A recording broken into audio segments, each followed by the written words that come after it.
All right, let's have a look at some laws and regs for information security.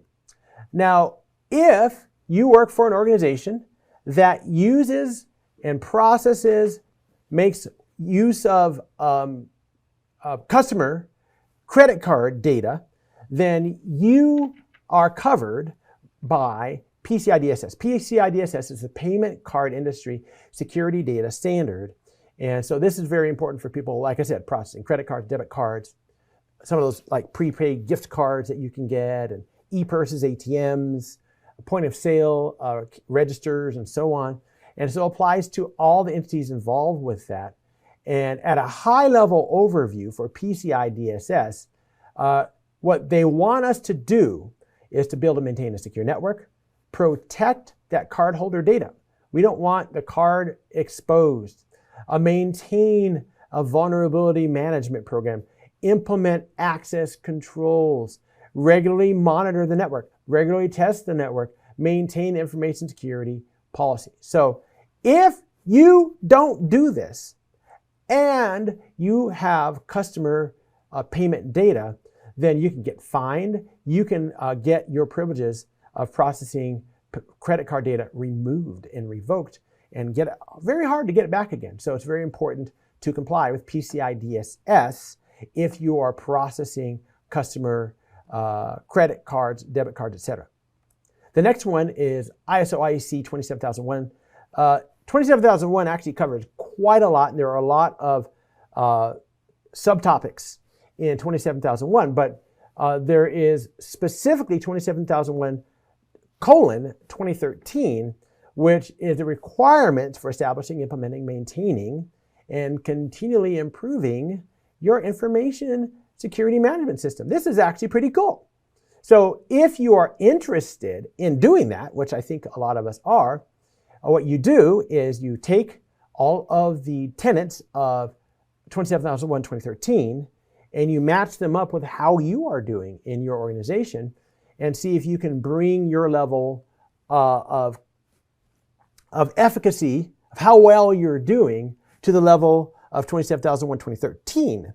Or maybe you're actually doing things better. But either way, you can look at the way your organization does security objectives and requirements, information security management, cost-effectively managed security risks, looking at the management status of your information security activities, making sure you're in compliance with laws and regs, making sure that you have business established information security implemented really well, making sure that you have good information security management processes, making sure that you have relevant information about security, that you get it out to your customers. All of this is part of 27001:2013. All right, so let's say that you are an organization, and maybe you are a medical clinic, maybe you are a hospital, maybe you deal with surgical instruments, maybe you deal with medical supplies, whatever it is. If you deal with patient data at all in the medical industry, you are going to be subject to HIPAA. HIPAA is the Health Insurance Portability and Accountability Act, that's primary purpose is to protect patient data. So some of the simplification of HIPAA rules, we want each provider who does business electronically to use the same healthcare codes, the transaction identifiers, right? So we want to be able to match code for code, identifier for identifier, so we know who's talking what. So very important. Also, we want to have protections for the personal health information, right? If somebody is undergoing tests for cancer or some other disease, and it's in the medical record, even if it turns out negative, it might negatively affect that person's future if that data leaks out. And so it gives the patients an array of rights to not disclose health information. And then we have a specification for administrative and physical and technical standards for confidentiality, integrity, and availability of that electronically protected health data. So we want to protect it, secure it, but make it available to those who are authorized to see it. If you're a healthcare provider, health plan, or an employer dealing with healthcare, then you want to have, again, national numbers. These are going to be things like Social Security and other types of national numbers to identify transactions, right? So then providing standards, enforcing administration, and simplification of rules. So all of this is a very highly simplified kind of distillment of some of the important stipulations, I guess we could say, of HIPAA. SOX. Now, I mentioned this earlier, and this came out of the Enron debacle, where they lost billions and billions of dollars of investor money, causing great problems all over the world, but specifically in the United States. And then in 2002, the Sarbanes-Oxley Act was put together. How? Why? To protect investors, to protect the public, right? You may be an investor in a corporation, all right? And then if you lose money, you chose that path, and it was, you knew there was risk. But what if you just have a pension, or you have some type of a savings fund that they invest in that organization, and it crashes and burns, and there goes your savings. So protecting the public and investors. Some of the key provisions of SOX, there are actually 11 titles. Very quick overview of these public accounting and oversight boards. So we want independent oversight of auditing services. One of the big deals that you'll see with SOX is it's not just about the corporation. It's about the accounting of that corporation. Because with Enron, it wasn't just Enron. It was their multi-billion-dollar accounting company, too, that they participated in it. So SOX identifies that there is responsibility to the board of the corporation. So in other words, if I am the CIO, CFO, or CEO, I can't say, I had no idea that someone was cooking the books and changing with the financial information. I didn't know. No, actually, you are personally responsible, is what SOX says. In fact, in Title II, the auditor has to be independent. In Title III, you have to be responsible for accuracy in every financial report. In Title IV, there are enhanced financial disclosures. In other words, we want pro forma figures. We want off-balance sheet transactions. We want everything that normally you would be hiding to hide your money. Oh no, we want to see that.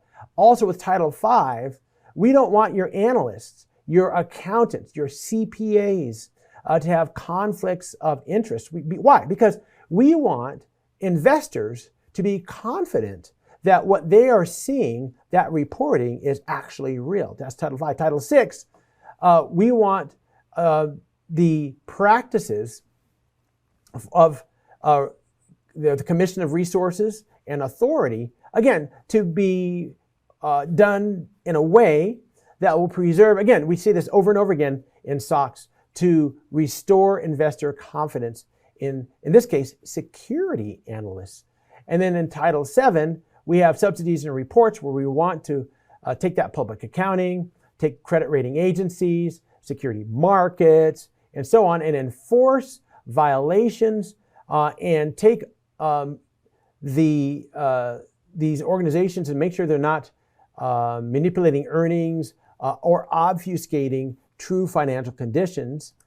But wait, there's more. There's more of SOX. Title VIII, we want to manage corporate and criminal fraud accountability and make sure that we have good penalties for any manipulation, destruction, and alteration. So for instance, if you're about to be investigated, and so you have people up for all day and night, shredding and burning every document, right? That is willful destruction of potential fraud information, and you can be in big trouble. Also, Title VIII tries to protect whistleblowers. So if there's someone inside the organization that says none of the financial reports are real. It's all fake. And then the organization, does everything they can to take that whistleblower down. Nope, we don't want that to happen. Title 10, white-collar crime penalty enhancement.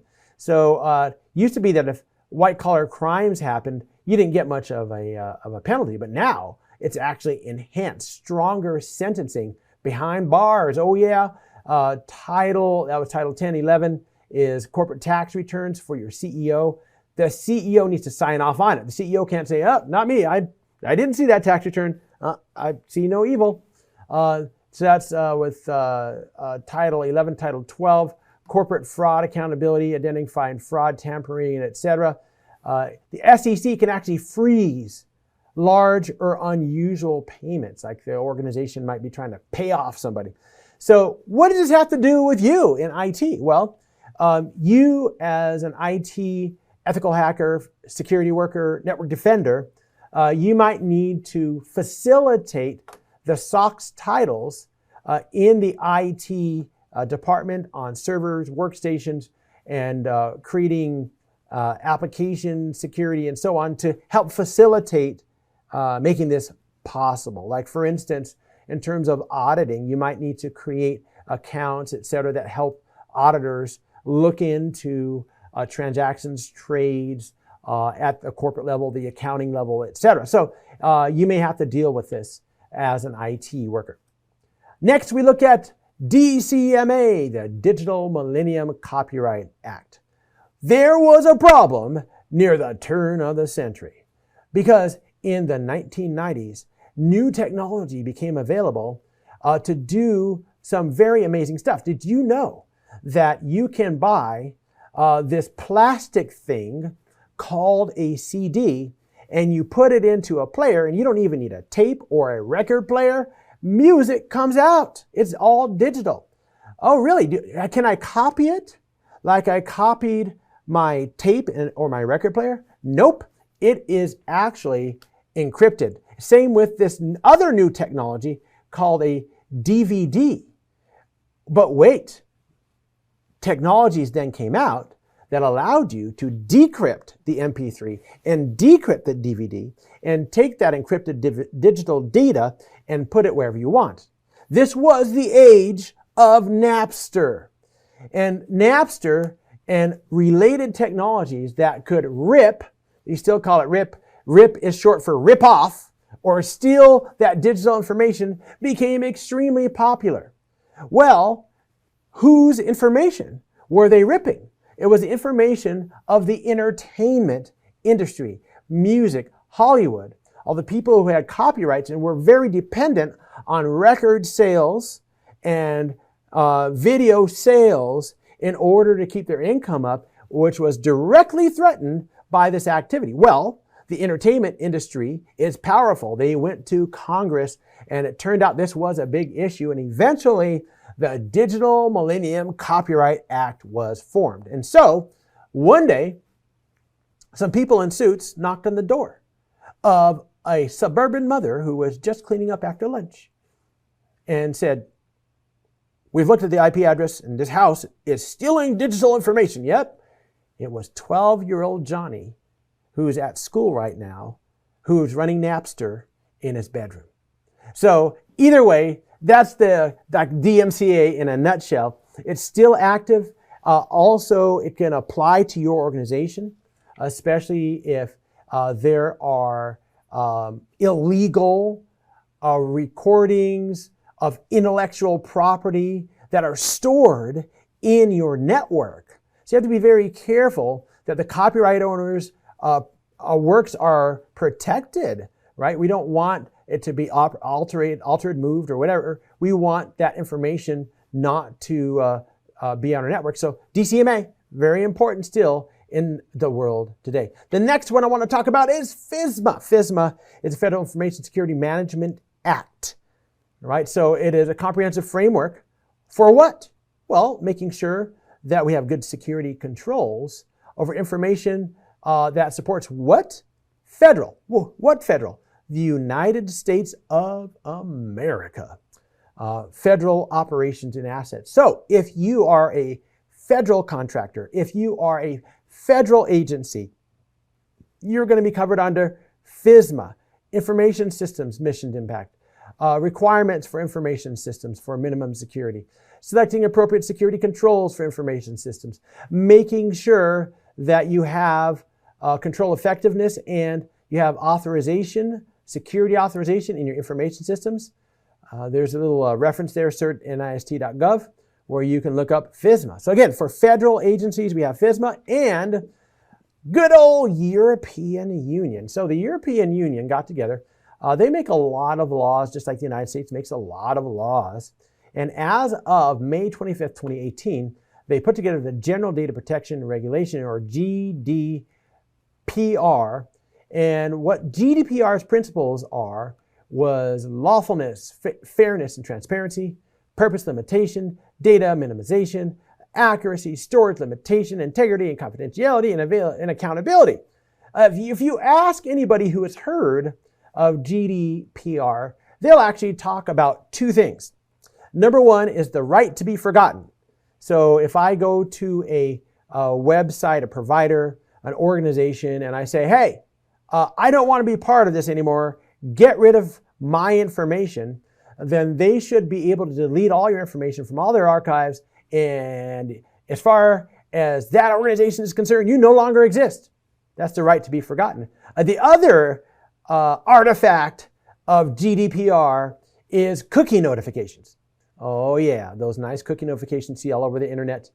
That is from GDPR. Now you may ask yourself this question, wait a minute, I don't live in the European Union. Why in the world am I affected by GDPR? Well, it's because anybody who does business with or presents information to or works with or has availability to the European Union has to comply with GDPR, or they'll be blocked from the European Union.